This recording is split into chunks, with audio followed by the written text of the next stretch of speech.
Mungkin di antara kalian sudah tidak asing dengan sebuah game gulat yang berjudul Tekken. Ya, siapa sangka game yang cukup fenomenal itu ternyata ada filmnya cuy.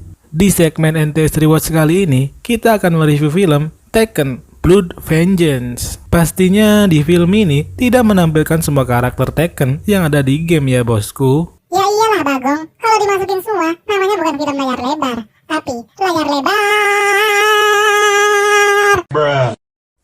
Karakter yang ditampilkan hanyalah Jin Kazama, Kazuya Mishima, Heihachi Mishima, Nina Williams, Anna Williams, Xiaoyu, Alisa, Panda, Lee, dan Shin Kamiya. Oke, siapkan posisi rebahan terbaik Anda, kencangkan tali kolor biar kagak lepas, dan angkat. Angkat tanganmu Shaggy.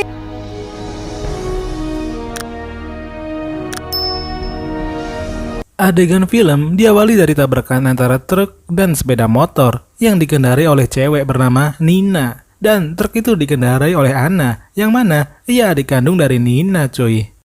Betina-betina itu berkelahi, dan selang beberapa menit muncul pasukan G Corporation, anak buah Anna. Ketika Nina sudah terpojok, ia lalu kabur dengan cara bergelantungan.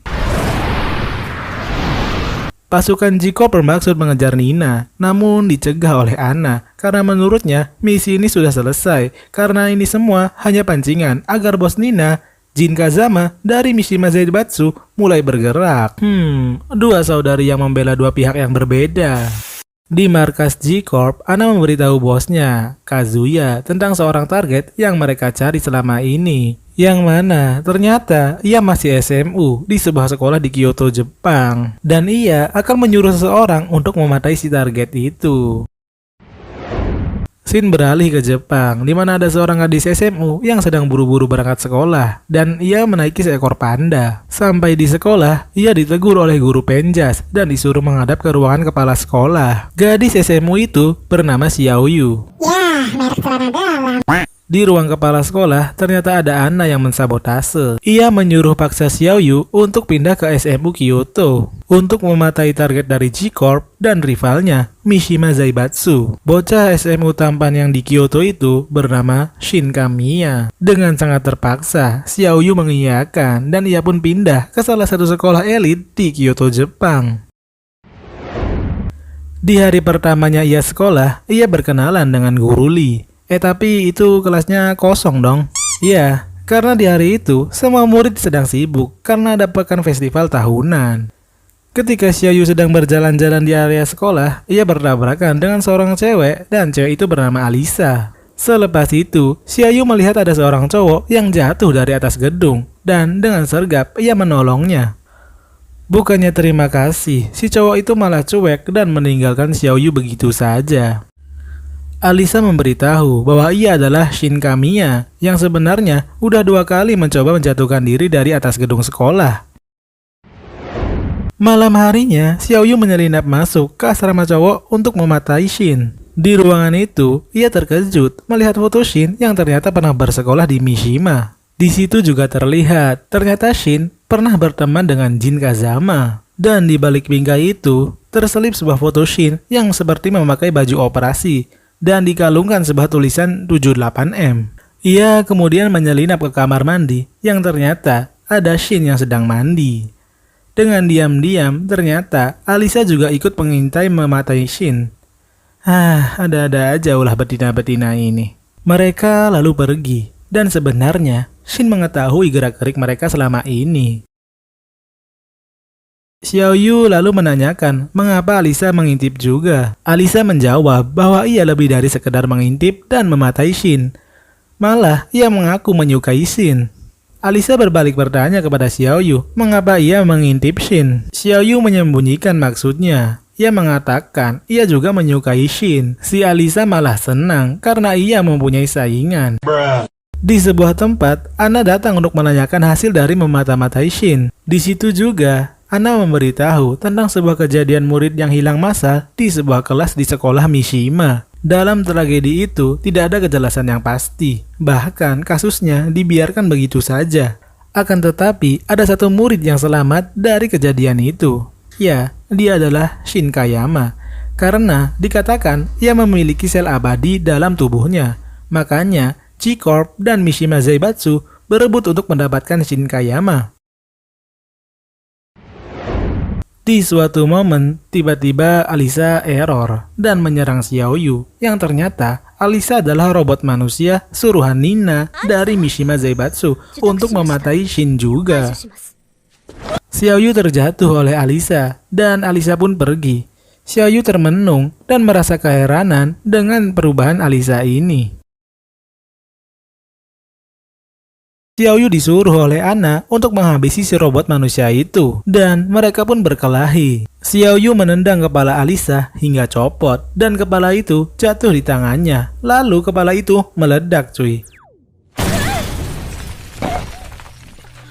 Xiaoyu sudah terpojok dan hampir dibunuh oleh Alisa, tapi Alisa mengurungkan niatnya untuk membunuhnya. Lalu, sebuah bangunan meledak. Di situ terlihat Anna dan pasukan G-Corp. Anna meledek Xiaoyu karena diselamatkan oleh rasa kasihan dari seorang robot. Di situ, kemudian Alisa diserang dan dilumpuhkan oleh pasukan G-Corp. Xiaoyu membelot dari Anna dan menyerang pasukan G-Corp dibantu dengan kedatangan pandanya, dan mereka bertiga pun kabur, cuy.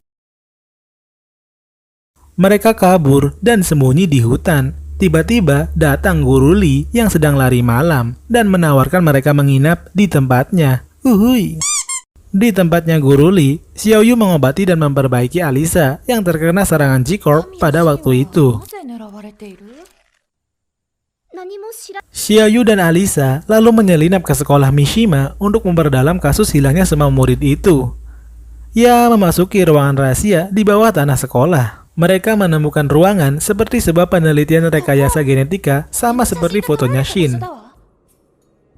Di tempat itu, mereka juga menemukan sebuah foto dari data buku di kode 78M milik Shin Kayama. Di situ terlihat sebuah kata mutare yang menurut bahasa Latin artinya mengubah. Ya, ternyata semua murid di kelas itu menjadi bahan percobaan untuk mencari sel M, sel keabadian. Dan semuanya wafat, cuy, kecuali satu, Shin Kamiya ini. Kamiya Magnum, Kamiya Sonic. Itu mah Tamiya, Sep.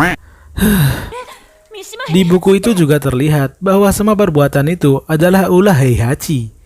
Dulu, dia adalah kepala sekolah di Mishima Zaibatsu ini yang meninggal 3 tahun lalu. Heihachi ini adalah ayahnya Kazuya dan kakeknya Jin Kazama. 3 generasi yang berisi konflik dan pemberontakan seorang ayah, anak, dan cucunya. Di situ dikatakan pula bahwa kapanpun Jin dan ayahnya Kazuya bertemu, maka Heihachi sang kakek pun muncul.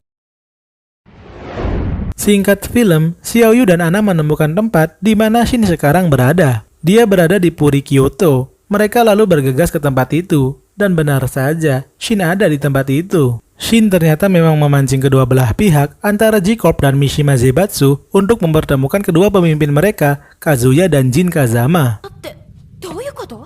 Karena dengan mempertemukan mereka, pasti Heihachi akan datang juga. Ternyata memang benar, Jin datang dan disusul Kazuya yang juga hadir di situ. Tak lama, muncul juga Heihachi yang dikabarkan sudah meninggal, ternyata masih hidup, cuy. Shin yang menunggu kedatangan Heihachi untuk membalaskan dendam atas perlakuan Heihachi kepada dirinya dan teman-teman sekelasnya. Ia langsung menampakkan amarah yang membuat segel tatonya menyala dan langsung memukul Heihachi. Namun Heihachi terlalu kuat untuk Shin. Ia lalu mencekik dan mengangkat Shin ke punggungnya. Dikatakan juga oleh Heihachi, ternyata ia mengembangkan sel M dan telah memanipulasi data untuk mempertemukan Jin dan Kazuya. Karena bukan keabadian yang ia cari, tapi kekuatan inti dari gen iblis yang dimiliki oleh Kazuya dan Jin.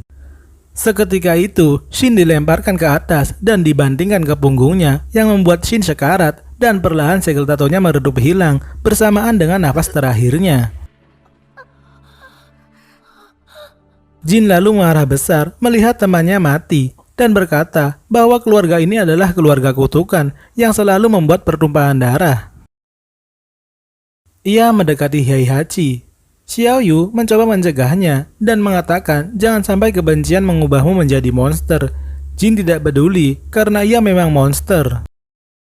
Dan terjadilah perkelahian satu sama lain antara 3 generasi keluarga gen iblis itu. Bukan gen petir itu ya, ntar malah Ziggy Zaga.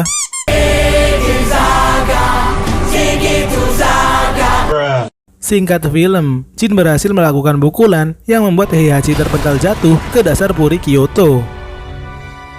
Dan sekarang tinggal Kazuya, ayahnya sendiri yang ia hadapi. Kazuya berubah menjadi iblis yang kekuatannya 10 kali lebih kuat dari manusia biasa. Jin terpojok dengan perkelahian itu, dan Alisa yang datang berniat menyelamatkan Jin juga dihancurkan oleh Kazuya. Lalu seketika, Jin Kazama juga berubah wujud menjadi iblis. Pertarungan antara iblis tak terelakkan. Jin menembakkan laser dan membabi buta yang membuat puri Kyoto hancur. Kazuya juga meledek Jin yang terlalu lemah dan tidak bisa mengontrol kekuatan iblis yang ia miliki. Akan tetapi, Jin kemudian berubah menjadi iblis yang sempurna. Ia juga mengatakan perubahannya itu tanpa harus memerlukan sel M. Singkatnya, Jin berhasil mengalahkan ayahnya sendiri, Kazuya Mishima.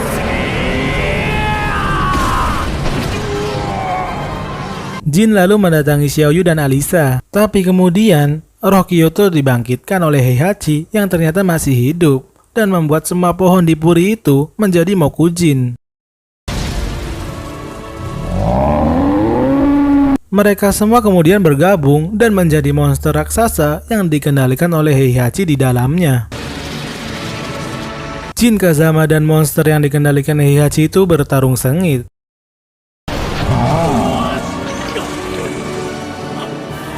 Xiaoyu menangis melihat pertumpahan darah sebuah keluarga.